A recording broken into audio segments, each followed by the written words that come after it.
Hello everyone, Charles Watts here, the Arsenal correspondent at Gold, joining you halfway through another week. We're 3 days away from Arsenal returning to action at the Emirates on Saturday against Southampton. Big game, that one, after what's gone on in the last few days. Those back-to-back defeats away from home at United and at Everton certainly put the pressure, put the scrutiny and spotlight back on Mikel Arteta and his team. They need to respond with these two big home games they've got coming up. Saints on Saturday, West Ham on Wednesday. If they can get maximum points from those two, then suddenly things are going to look an awful lot rosier going into the festive period. But get things wrong, and it's not going to be a happy camp leading up to Christmas at Arsenal. So an awful lot to play for. I think we're speaking to Mikel on Friday morning this week. That's when his press conference will be. It'll be interesting to see what he has to say team news wise, as well as how things have been this week. We'll wait to hear if Emil Smith-Rowe returns. I think that's a big thing for Arsenal. Arsenal absolutely missed Smith-Rowe. That was clear against Everton. Someone who can get on the ball and drive forward and run with the ball. Just didn't really have that against Everton. It'll be big boost for Arsenal if they can get Smith-Rowe back. I think it says an awful lot about the team that are relying on a kid who about a year ago was playing in the under-23s. Certainly attacking wise, it says a lot about what needs to be improved over the coming months for Arsenal to really turn them into a decent attacking team, because let's face it, they're not quite there yet. The numbers certainly don't lie in that regard, and that's kind of what I want to talk about in today's video, because lots of you are asking about it. Yes, we're getting close to the January transfer window. We're under a month away now. I spoke to Mikel Arteta about it at his press conference last week at London Colney when I asked him, would it be realistic for Arsenal fans to expect some big significant business in January given the financial outlay the club put out in the summer. He kind of said they're in discussions, wouldn't expect anything massive, but they have to be ready in case an opportunity presents itself. And I'm getting lots of questions, and across my social media channels, what are Arsenal going to do in January? And as I've said in previous videos, I'm like what Mikel said is kind of what I'm expecting. I'm not looking at January as a month where Arsenal are going to go out and really spend big and improve the squad. I think they did a lot of their business in the summer, and then they'll wait till next summer when they'll really go for sort of 2-3 players to add to the squad. Few players going out. I think in January, I'm just, unless something massive suddenly pops up and an opportunity arises, I think, we've got to do that right now. I just think they'll stay relatively put when it comes to the makeup of the squad. A few players to go in the summer, Lacazette and Nketiah, players like that, and that's when Arsenal are really going to act. And the striker situation is certainly going to be the big one, and it's the one that, again, people are looking at ahead of January. Will Arsenal sign a striker in January? I just can't see it myself. I don't know. I can't rule it out altogether. It might happen. They might, as I said, a big opportunity might suddenly arise, and they'll decide to whack the money on the table and get it done. But I'd be surprised, let's put it that way. I think they will spend big on a striker. They will push the boat out at some point soon, but I would say it's probably going to be the summer that they'll look to really freshen things up in terms of the striker department. As I said, Lacazette going, Nketiah going, Aubameyang will only have a year left, and I think it's becoming pretty clear now that Aubameyang seems like his best days are beyond him now. So Arsenal are going to have to really do something in terms of the forward department, maybe even two in the summer. We'll have to wait and see. But in terms of what we're looking at, and what you guys are always asking me here in the comments and on Twitter and on Facebook as well, the big guy, the big striker that I'm getting constantly asked about is Vlahovic at Fiorentina. Heavily linked to Arsenal, especially reports coming over from Italy, always linking him with Arsenal. I said a while back that, from my understanding of it, is that he is not someone that Arsenal is sort of seriously in contention for. He's a striker who's banging the goals in. His numbers are great. Everyone will be interested. Everyone will be monitoring, looking at his situation. He's only got a year left at the end of the season with Fiorentina. He's clearly angling for a move. Lots of clubs being linked in England. Arsenal, I think United have been linked. Tottenham certainly heavily linked. Juventus very keen over in Italy. But people that I've spoken to at Arsenal certainly very much distancing themselves from all the Vlahovic talk. Clearly he'll be a player that they would have looked at and considered, but as far as I'm aware, he's not player that is right at the top of the list of targets for Arsenal, and they will be looking elsewhere. Whether that changes, whether at the end of the season, if Arsenal can sneak themselves into the Champions League, that might change things. We'll have to wait and see. But as far as I'm aware with Vlahovic, he's not one that I'd be getting too excited about if I was an Arsenal fan right now. I think when they do look to bring in a striker, it probably will be someone else. Dominic Calvert-Lewin, player absolutely linked with Arsenal in recent weeks, certainly from reports up in Merseyside linking him to Arsenal. Now, he's going to be an interesting one, I think, Calvert-Lewin. He's recently changed agents. I think he will be looking for a move. He's been at Everton, I think, 5 years now. And he's at that stage of his career now, Calvert-Lewin, where he's improved steadily over the last few seasons. I think he'll want to make the next step at the end of this season. Now, a lot of Everton fans will probably look at Arsenal and say, "Are Arsenal the next step?" But let's face it, Arsenal are a bigger club than Everton. They've got the London pool, and if they can get themselves into Europe this season, then they might look as a very attractive option to Calvert-Lewin. I think he'll certainly be a player that Arsenal are looking at. He fits the bill, he fits the profile, he fits the age range.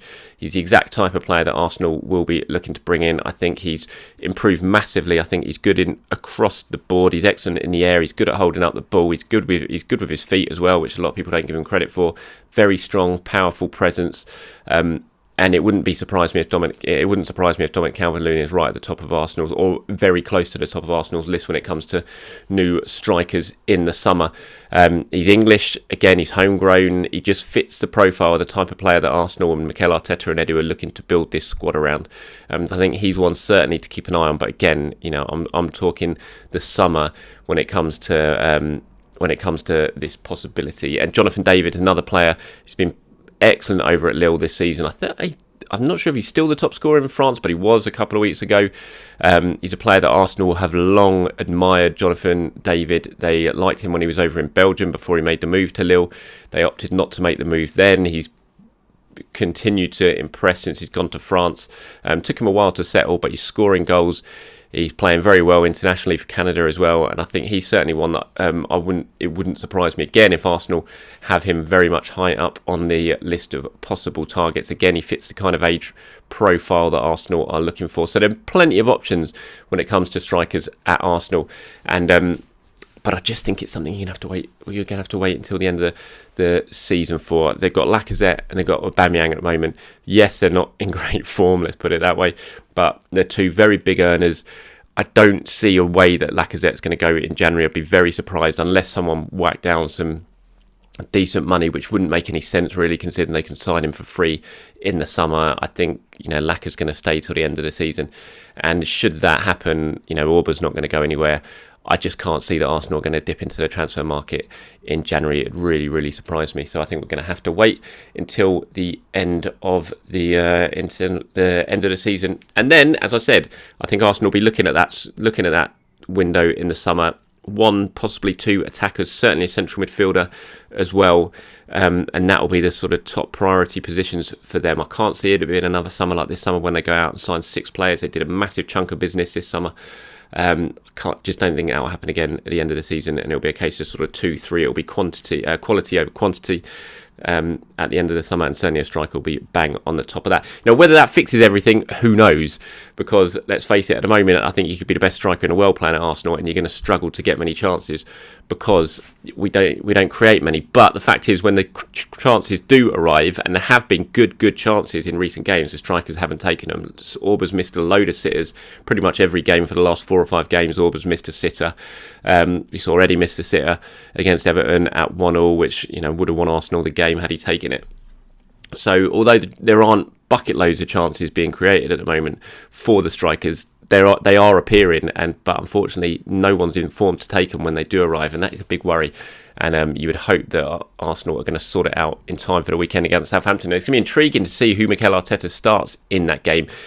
Bombed Aubameyang out at the weekend against Everton on Monday night, and I'm not surprised he did that. I think given Aubameyang's form over the 5 games, I think it would have sent out the wrong message to continue playing him.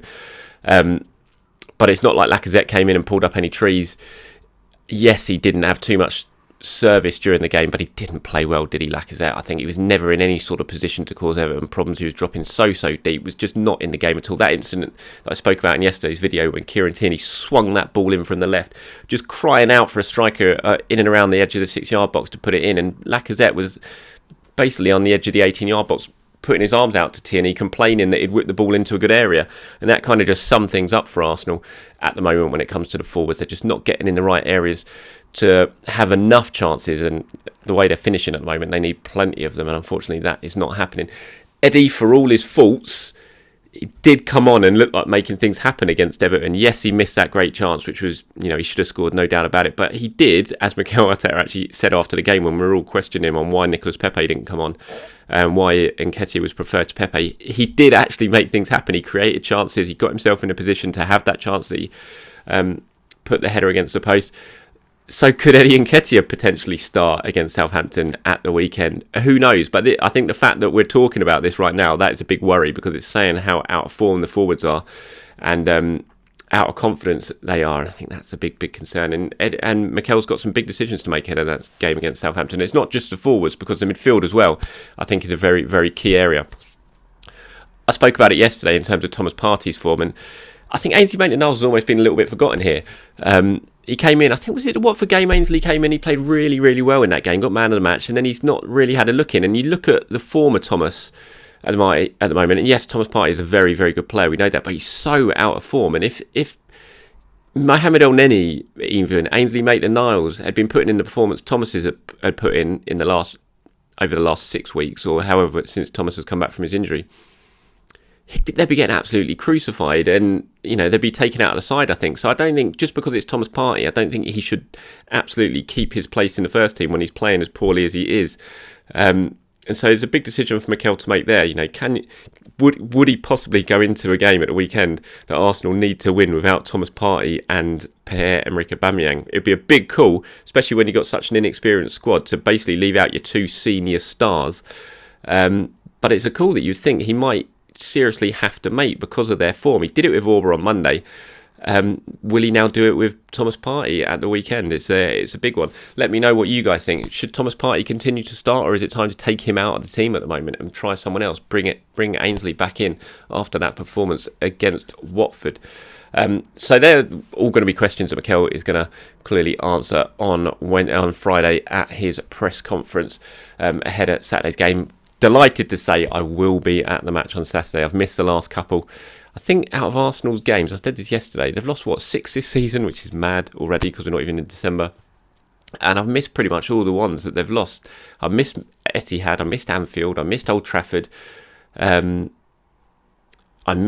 was I at? I was at Chelsea, but I was in the stands. I wasn't in the press box, so it was a little bit different. I think the only one that I was there for that we've lost was Brentford. So yeah, but I am back and I'll be there for the next 2 games. But then, unfortunately, I'm away for pretty much the whole Christmas period. So I'll be missing quite a few games over Christmas. Fingers crossed that doesn't curse things and we lose all of the games over the festive period, because that won't be a very happy Christmas, will it? Anyway, enough of me rambling. Have a good day, everyone. Thanks for watching. Please do let me know if you agree with anything you've seen in this video. Tell me what strikers you think Arsenal should sign. Hit me up in the comments below as always. Have a very good day, everyone. I'll speak to you soon.